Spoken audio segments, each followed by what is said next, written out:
حسن بصری کو سلام کیا. آپ نے فرمایا بیٹی تیری ماں نے تو اس طرح سے تجھے بتایا تھا.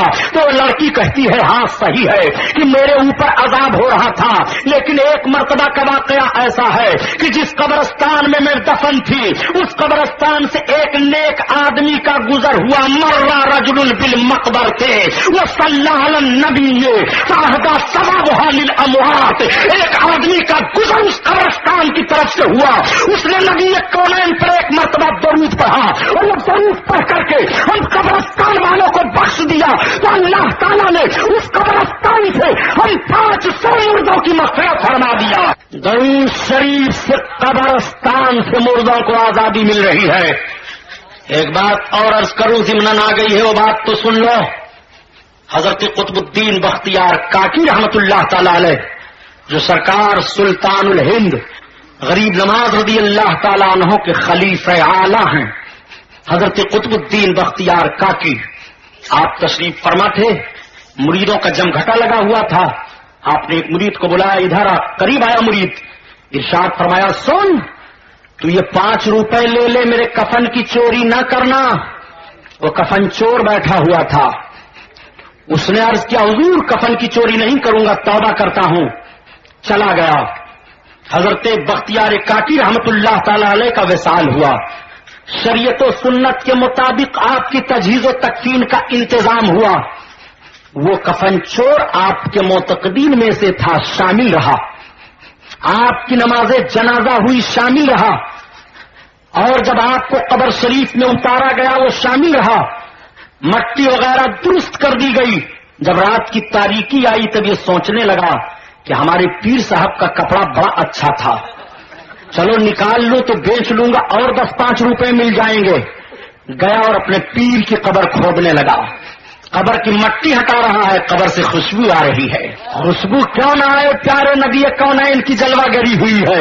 اور جس مرد مومن کی قبر میں آقا کی جلوہ گری ہو جائے وہ قبر واقعی خوشبو سے بھر جایا کرتی ہے. قبر کی مٹی ہٹایا, جیسے حضرت بختیار کاکی کے جسم پر ہاتھ لگایا کہ کپڑا اتارے, تب تک آپ نے کروٹ لیا, اس کا ہاتھ پکڑ لیا. اب وہ چلانے لگا سرکار چھوڑ دو, حضور چھوڑ دو, سرکار چھوڑ دو ورنہ میں مر جاؤں گا. آپ فرماتے ہیں نادان, جنتی ہو کر کے جنتی کا کفن چرانے کے لیے آیا ہے.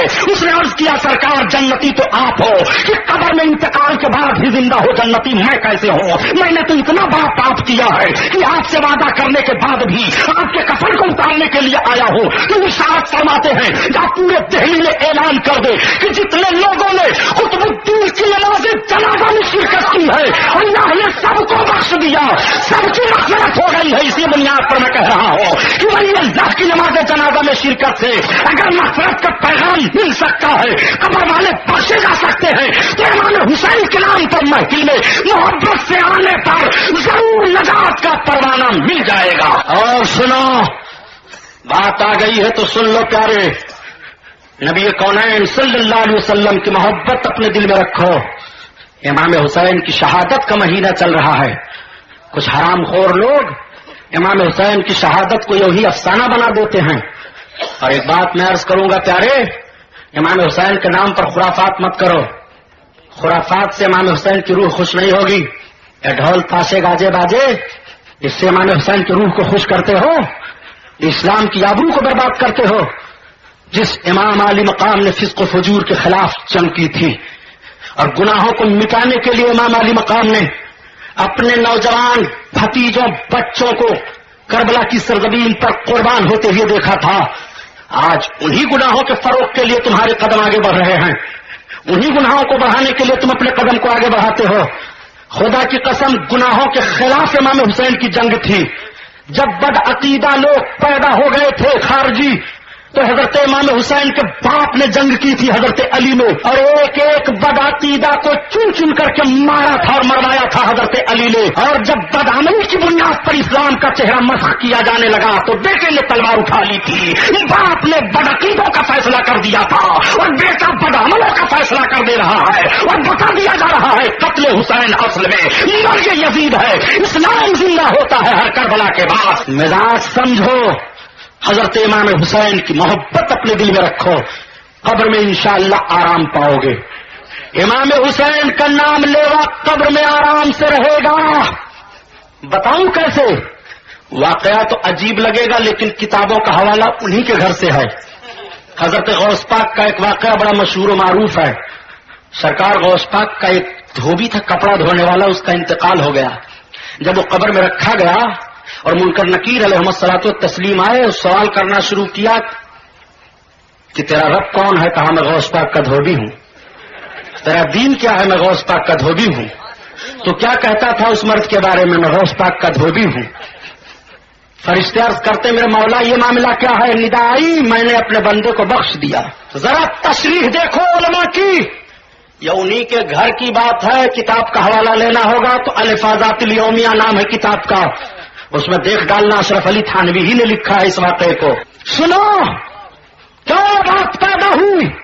علماء بیان فرماتے ہیں مطلب اس کا یہ تھا اللہ کے فرشتوں میں غوث پاک کا دھوبی ہوں. جو غوث کا رب ہے وہی ہمارا ہے, جو غوث کا دین ہے وہی ہمارا دین ہے, اور جو غوث پاک رسول اللہ کے تعلق سے کہہ رہے ہیں وہی میں کہہ رہا ہوں. رب تعالیٰ نے بخش دیا, مغفرت کا پیغام مل گیا. تو غوث پاک کی طرف نسبت کرنے سے قبر میں مغفرت کا پیغام مل جائے تو امام حسین کی طرف نسبت کرنے سے بخشش کا پیغام نہیں ملے گا. ارے سنیدم کی در روز امید و بیم بدارہ بنے کا ببخشت کریم. شیخ سعدی رحمت اللہ علیہ فرماتے ہیں کہ میں نے سنا ہے کہ قیامت کے دن اللہ تعالیٰ اچھوں کے صدقہ میں بروں کی بخشش فرما دے گا. امام حسین سے محبت رکھو. قبر کی بات آ گئی تو عرض کرتا چلوں. میں نے 2 بات عرض کر دی. تیسری بات ہے کہ قبر میں عذاب ہوتا ہے. عذاب کس بنیاد پر عذاب ہوتا ہے؟ چغل خوری سے, پیشاب کے چھینٹوں سے نہ بچنے پر. آقا ارشاد فرماتے ہیں پیشاب کے چھینٹوں سے بچا کرو. یہ کھڑے کھڑے موت رہے ہیں, اتنا موتتے ہیں کھڑے کھڑے کی روڈ بدبو کرنے لگتا ہے. یہ جملہ نہیں کہنا چاہیے. مسلمان ہو, شرافت کا دستور پیش کرو یار. مسلمان بن کر کے جیو, مسلمان بن کر کے مرو. پیشاب کے چھینٹوں سے بچو. چغل خوری جو کرتا ہے اور پیشاب کے چھینٹوں سے نہیں بچتا ہے, قبر میں اس کو عذاب دیا جائے گا. میرے آقا صلی اللہ علیہ وسلم تشریف لے جا رہے تھے. پوری حدیث کا واقعہ نہیں بیان کرنا ہے, صرف ذہن میں بات ڈال کر کے نتیجے پر غور کروانا چاہتا ہوں. سرکار کی نگاہ نبوت پڑی, کھجور کی ٹہنیوں کو توڑا, 2 قبروں پر رکھ دیا. ارشاد فرمایا اس میں 2 قبر والے ہیں جن کو عذاب ہو رہا ہے. ایک کو چغل خوری کی بنیاد پر عذاب ہو رہا ہے اور دوسرا پیشاب کے چھینٹوں سے نہیں بچتا تھا, اس بنیاد پر عذاب ہو رہا ہے. ایک بات اور میں بتا دوں, جو نبی کونین قبر والے کو دیکھیں اور کس بنیاد پر عذاب ہو رہا ہے اس بنیاد کو بھی دیکھیں, اور عذاب کے دفعیے کی صورت عمل کے طور سے کیا ہو سکتی ہے اس عمل کو بھی بتا دیں.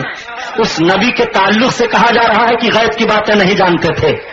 اور کون سی باتیں غیب کی ہوتی ہیں؟ نجد کی بدماش اولادوں, نبی کونین صلی اللہ علیہ وسلم قبر والے کو بھی دیکھ رہے ہیں اور قبر میں جو عذاب سبب سے ہو رہا ہے اس سبب کو بھی بتا رہے ہیں, اور عمل کی بنیاد پر عذاب جو دور ہوگا اس عمل کو کر کے بھی نبی بتا رہے ہیں. ورنہ نبی تو یہی عذاب کو دور فرما دیتے.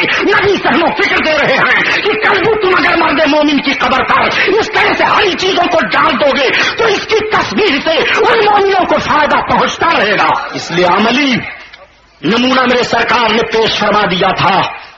سنو, ماں باپ کی نافرمانی سے بھی قبر میں عذاب ہوتا ہے. ماں باپ کی نافرمانی مت کیا کرو. اللہ کے حبیب ایک حدیث میں ارشاد فرماتے ہیں کہ ایک ماں تھی, اپنے بیٹے کو جب آواز دیتی تھی تو وہ کہتا تھا کیا ٹر ٹر گدھے کی طرح بولتی ہے. جب وہ مر گیا اور اس کو قبر میں رکھا گیا تو اس کے قبر سے گدھے کی طرح آواز آتی تھی. لوگوں نے جب بتایا کہ اس کے قبر سے گدھے کی طرح آواز آ رہی ہے تو پتہ یہ چلا کہ اپنی ماں کو اس طرح سے کہا کرتا تھا اور اس کو قبر میں عذاب ہو رہا ہے. اس لیے ماں باپ کو ناراض نہ کرو ورنہ قبر میں عذاب پاؤ گے. ماں باپ سے پیار کرو. جو اپنے ماں باپ کا چہرہ محبت سے دیکھتا ہے نبی فرماتے ہیں اس کی روزی بڑھا دی جاتی ہے, اس کو حج مبرور کا ثواب ملتا